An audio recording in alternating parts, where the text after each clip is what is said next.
Good morning, and it's a pleasure to be here. And thank you for joining us. Today, we're going to talk again about dating a little bit, but this time a lesson from Eve and the serpent in the garden. And before we begin, I just wanted to say that the reason why we talk about things and Christian living and how to live life today is because we are working our way towards the time that we will be ruling with Jesus. And so we need to be prepared for that. And it is all about the kingdom and that end goal.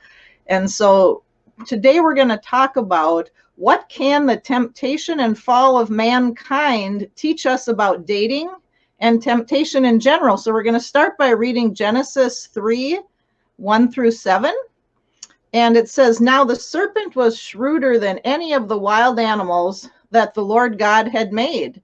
He said to the woman, 'Is it really true that God said you must not eat from the tree of the orchard?' The woman said to the serpent, 'We may eat of the fruit of the trees of the orchard, but concerning the fruit of the tree that is in the middle of the orchard, God said, you must not eat from it, and you must not touch it, or else you will die.' The serpent said to the woman, 'Surely you will not die, for God knows that when you eat from it, your eyes will be opened, and you will be like God, knowing good from evil.'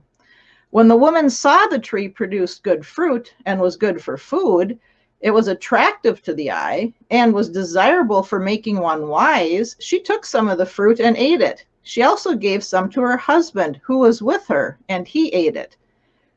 Then the eyes of both of them opened, and they knew they were naked. So they sewed fig leaves together to make coverings for themselves."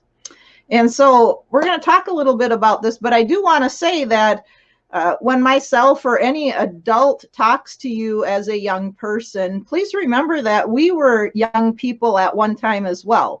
We were in your shoes going through what you go through. So even though we may seem old to you and that we don't really know what you're going through, we have. And we're trying to share the wisdom that God has given us and what we've learned and even mistakes we've made so that you won't make the same ones. So Adam and Eve seem to have been innocent, and they hadn't even thought about the tree God told them not to touch. We kind of see this in the question and the answer when she's talking to Satan. And they were enjoying all these good things around them, and they were satisfied with what God had given them. So I ask you, are you grateful for all that you have and for everything that you can do, rather than worrying about what you can't do? This was enough for Eve. She was innocent and she was enjoying the things that she could do. She wasn't focused on what she shouldn't do or couldn't do. She had enough other food and enough other things to do. And we see that in the passage that says, "We may eat of the fruit from the tree of the orchard, but concerning the fruit of the tree that is in the middle of the orchard, God said, you must not eat from it or touch it, or you will die." And she said this just as a matter of fact. She didn't say it with regret, and she didn't even say it thinking of eating from it because it was the forbidden tree. She was just stating the fact. But not only did God tell Adam and Eve not to eat the fruit, he told them not to touch it. So why do you think that is? I think it's because God knows that if we look at things, then we want them, and then we want to touch them. And then after we touch them, we want to take them and hold them and make them ours. But after this part of the discussion, the serpent or Satan brings in a half lie. He's very sly, you know. He says, yes, eating from it will open your eyes. And in essence, it'll make you like God, knowing what good and evil is. And that is what would happen. That's the truth part of it. But God intended us to be innocent of evil. If we didn't know what evil was, we wouldn't desire it and we wouldn't be bothered by it. So Satan told a half truth, which is also a half lie. Although they would not die immediately, they would still die because God said they would, and what he says is true. So even if your peers or other people tell you that you won't get in trouble or that it's okay to do whatever you're talking about, that isn't always true. So it says, surely you will not die. God knows that when you eat from it, your eyes will be opened and you'll be like God, knowing good from evil. Think about times that people say things to you that sound good, but maybe aren't totally true. So then once Satan pointed out the tree to Eve, he drew her attention to it. It says, then she noticed the forbidden tree, and she noticed the food was attractive to the eye and desirable. So that portion of scripture says, when the woman saw that the tree produced fruit that was good for food, was attractive to the eye, and desirable for making one wise, then she took the fruit and ate it. So again, before this, Eve did not even pay attention to the tree she was told not to touch. She didn't really realize that it was beautiful or attractive or good food because God told her, don't do it. And she just didn't do it. And she enjoyed the many other trees and things that were around her. She didn't notice it. And it didn't take much, though, to get her to notice it, did it now? All Satan had to do is mention it and draw her attention to it.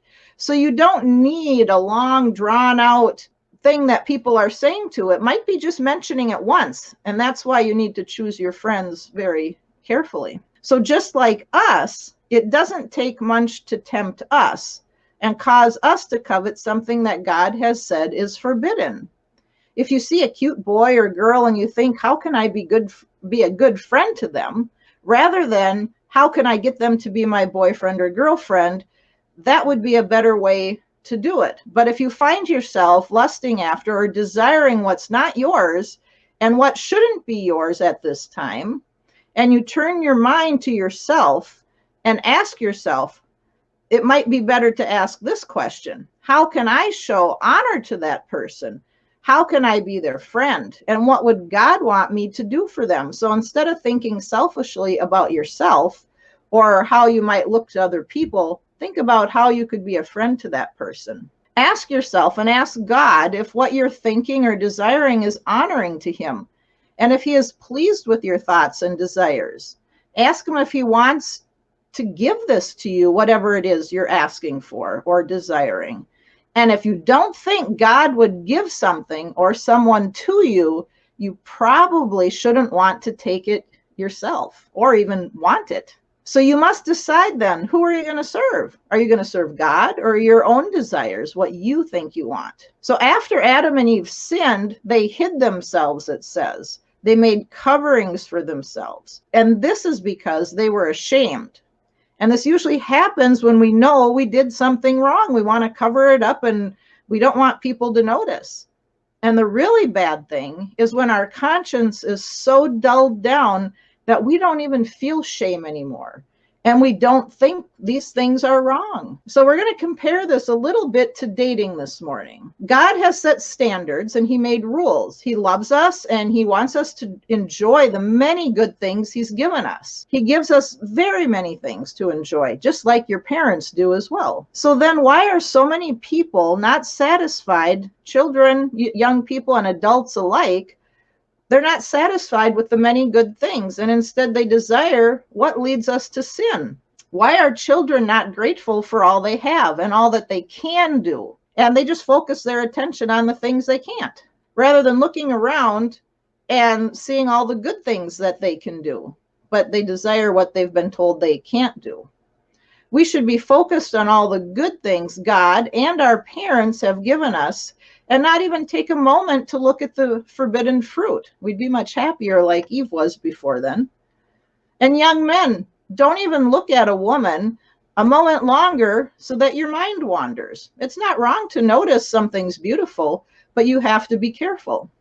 Young women, do not desire a boyfriend. God has given you a family and he's given you friends. So learn how to be a good family member and how to be a good friend, so that when the time is right in God's plan, not yours, that you will be more prepared to be the best friend and then the best wife you can be. And the same thing with young men.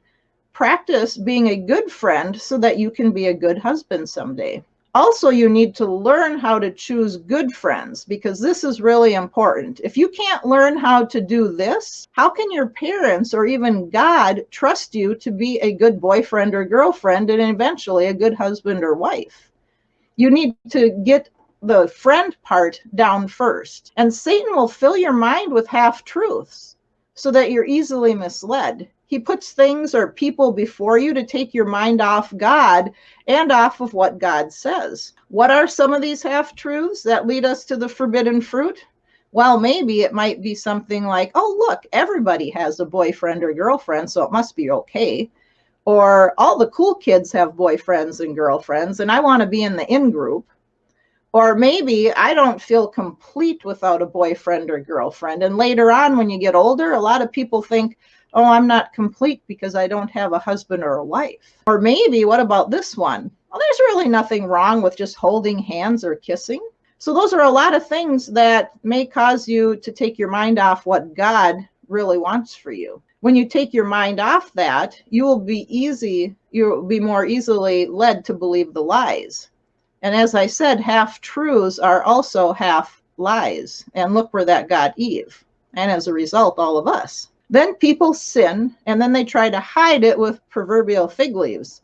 So consider what you're doing. If you're hiding things from your parents, or you think you're hiding something from God, or if you're married and you're hiding something from your spouse, it's probably wrong and you're probably sinning or very close to sinning and really hurting the other people involved. A good rule of thumb is that don't even think or look at what you're not allowed to have or do, and certainly do not touch it. If you can't look at a boy or a girl and truly just consider them as a friend, you shouldn't hang around them pretending just to be friends. If you can't just be a good friend and you want to touch the other person, then you better run the other way, because you will probably end up needing some fig leaves. Risk that God's curses will be upon you, because God tells us to make a choice. He gives you free will. You need to choose. He said, choose blessings or choose curses. Choose life or choose death. Same thing with your parents. You can choose what you do. Are they going to bless you or are they going to yell at you? You know, you think of the curses, or ground you, or take away your media, or take away your phones, or what you can do and can't do. You have that choice. And so it's the same thing. It's up to you. Your parents want what is best for you, and so does God. So make a choice to walk in obedience. Choose to obey without questioning or looking at the forbidden fruit. It's for your own good. Your parents want what's best for you, again, and so does God. So keep your eyes on Jesus and enjoy everything that you can have and you can do. And I would encourage you this week to get out a piece of paper, maybe today, and write down some of the good things that you have in your life and that you are allowed to do. And I think when you do this, you'll see that you really do have a lot. Just like Adam and Eve had many other trees in the garden, it was just the one tree that they were told not to touch. So I encourage you with that today. And I hope that maybe it'll help you when you're thinking about the things that you want, and be a little bit more grateful for the things that you do have. So God bless and have a good week.